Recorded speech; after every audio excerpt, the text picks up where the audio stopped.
Okay, so this is part 2 of the lesson for this week. Again, this is the week of the 18th of May. So we already talked a little bit about works cited. We talked about introduction. What we really want to do now is we want to kind of tap into these last few things, okay? So bear with me here. So the next thing that you're going to do in that final thing is going to kind of be your conclusion, all right? Now, I have included a sample conclusion within the lesson, so I'd like you to open that up and read it. You can also look back at the example student essay that I've given you and look at how she does it as well. But here are some of the main things that you want to do in your conclusion.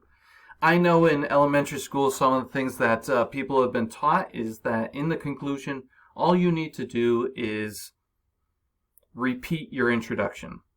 In fact, that was kind of the easy way of getting you to the end and helping you wrap it up by bringing you back into the introduction. However, at this point and in this point moving forward, repeating your introduction does not work. We talked about that with a few other papers as well. So here's a couple things that you can play around with. Again, just like the introduction, I want you to choose one that you think is appropriate for your paper. All right? First, one of the things that a good conclusion does is it doesn't just stop your paper, but it expands your paper in a way.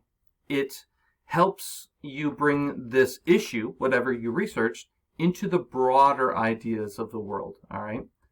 So, is it part of something larger? So when we talk about, like the previous example, where we talked about a student who was researching films about serial killers and how the public now might view serial killers in a different way, this is part of a larger idea of looking at mental illness in a way that is both honoring to people, but also recognizing that it's much more complex than somebody just wants to go out and commit murder, all right?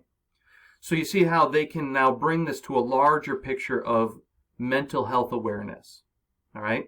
I saw another one of a student who was working on this idea of veganism and does being a vegan or a vegetarian, does that influence the way that that animal production happens, or, you know, I don't really remember exactly what theirs is, but they can take that idea of being a vegan or a vegetarian and expand it to a larger idea of personal health.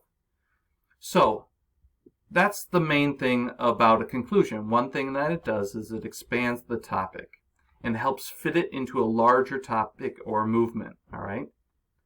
It also, your conclusion highlights some of the overall understanding and significance of your topic. So you are slightly repeating some of the things that you wrote about, but you're just bringing our attention one last time to the most important ideas.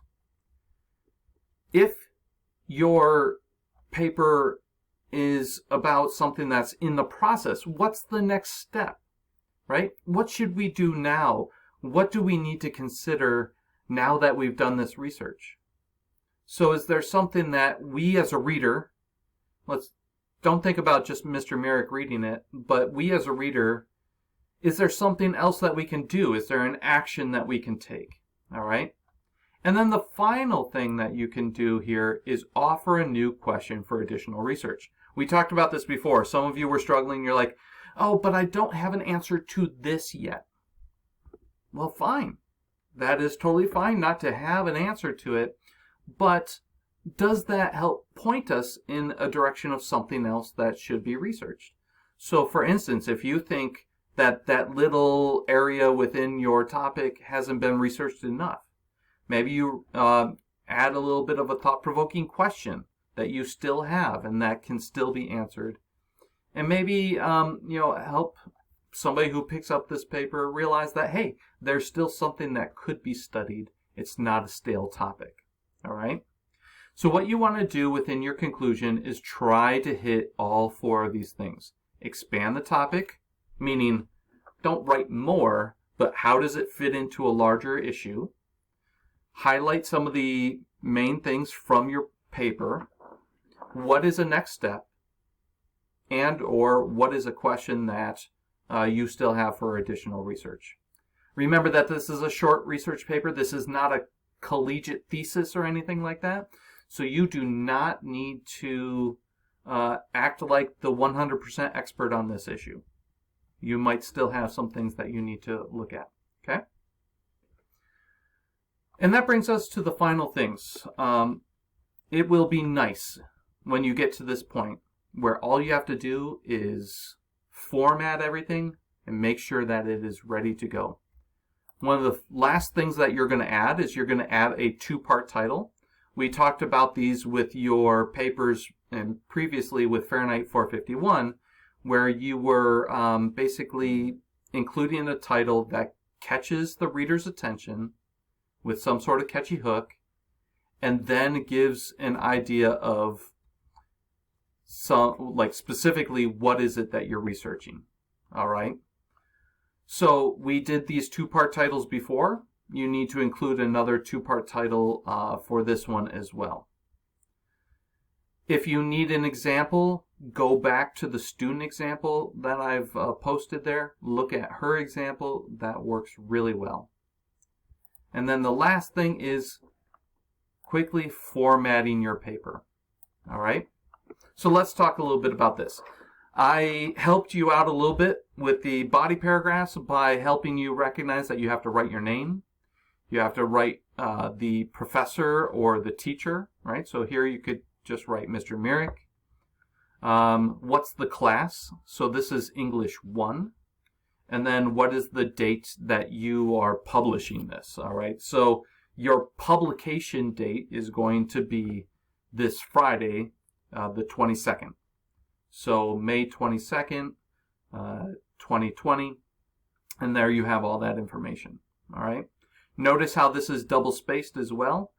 If you don't like it double-spaced, you don't have to do it this way. You can leave it single-spaced if you feel like it takes up too much room. Let's go over these bullet points really quickly, and then I'll point out a few more things over here. Number 1, 12-point font, right? We've already talked about that. In any sort of collegiate or academic writing, you should be doing things in 12-point font. If you want to do 11-point font, I have no problems with that. But don't give me 16-point font, because the question still remains. If you make it bigger, your paper looks longer, but is it really longer? And the answer is always no. 1-inch margins, so don't squeeze your margins in this way, right? Leave them at the 1-inch margins that they're at. Name, course, and date, we just talked about that information here. Up in the header part, you're going to notice that there's a place for you to put your last name and page number. So you see up here, Angeli 1, right? That's the writer's last name, page number. And you can set it up so that it repeats on every page. It goes last name and then whatever the page number is. So the next page will say Angeli 2, Angeli 3, etc., etc. If you don't know how to do that, we can talk about it really briefly, and I can show you when we go live. So come live so that we can work out some of these things that you're confused about, especially on Wednesday, okay? And then I actually want you to ignore this. I don't want your annotated bibliography anymore. In fact, I'm going to change that right now. All I want at this point is your works cited. So that is, again, the record of all those sources that you've used. Now, quickly, before we move on, do not include any source in your works cited page that you actually never used in your paper. Some of you have come up with a list of like you have 10 sources, but in your paper you actually only use 6. Well, then you should only cite those 6 sources that you actually used. All right? So we talked a little bit about that. If it's in your paper, add it to your works cited, but only if it's in your paper. Okay? And then the last thing, and it's not really the last thing because I already mentioned it, but again, your title is centered. Again, still in 2-point font. the title is not bolded, underlined, or italicized, you just write it and leave it. The only difference is that it is centered. The rest of your paper is not centered. It is what we call left justified, and every paragraph is indented. So make sure that you are doing each of those things. If you need to, what I suggest you do is that you pause this right here as you're doing your final cleanup of your paper, and you just read each of these little boxes, and then go to your document and fix those things. All right. That brings us to the very end of today's or this week's lesson, and that is, how are you going to be graded? Last week, this specific question came up in second period. And I wanted to emphasize to all of you that what we're trying to do here is be ethical about how we grade you in this remote learning situation. So I'm going to include the rubric in the lesson, so look at it. But one of the things you should notice is that if you give us a paper, you submit a paper to us, to me, you're going to get one of four grades. Either a 100, a 93, an 88, or an 83. One of the biggest things to understand is you only get one of these grades if you give us a paper. No paper, it's incomplete. And that helps me come up with your final grade as well for the class. But one thing that you're also going to see is there's an asterisk here by the 100. Why? Well, that's because there's a little note on the very bottom. You should read it. The very bottom of the document says that an instructor, like myself, a teacher, is able to give a grade higher than 100 if they feel like the student deserves it. Here's the reason we say that. Some of you, and thank you for those of you who have done this, have been working your butt off to do your best on this. And you've turned everything in, and you've gone and you've fixed things. And let's say I gave you a 100, and you had like a low B, and it brings you up to an 88, and now you have a high B. Some of you will be like, oh, all that work for nothing. Well, I'm not going to give you nothing. Hey, if you did all that work, I'm going to give you something that will help boost that. So if I have to give you a 115% on it so that you are now in that A range, I'm going to give it to you because you've worked hard at it and you deserve that bump in your grade. Those of you who have, really struggled throughout this process, or let's say you've kind of given it your half effort, right? You know, if whatever I give you, let's say you got an 88 or an 83, and it keeps you in that grade range, well, I mean, the effort kind of left you where you were at, all right? But I really want to, award those people who've been working hard at this the whole time, and we feel like that is fair enough. Again, final thing I just need to say is, again, what is due? Actually, I'm sorry, I did not actually work on this, so I'm going to work on this for the final slide, but ultimately, do not plagiarize your paper, all right?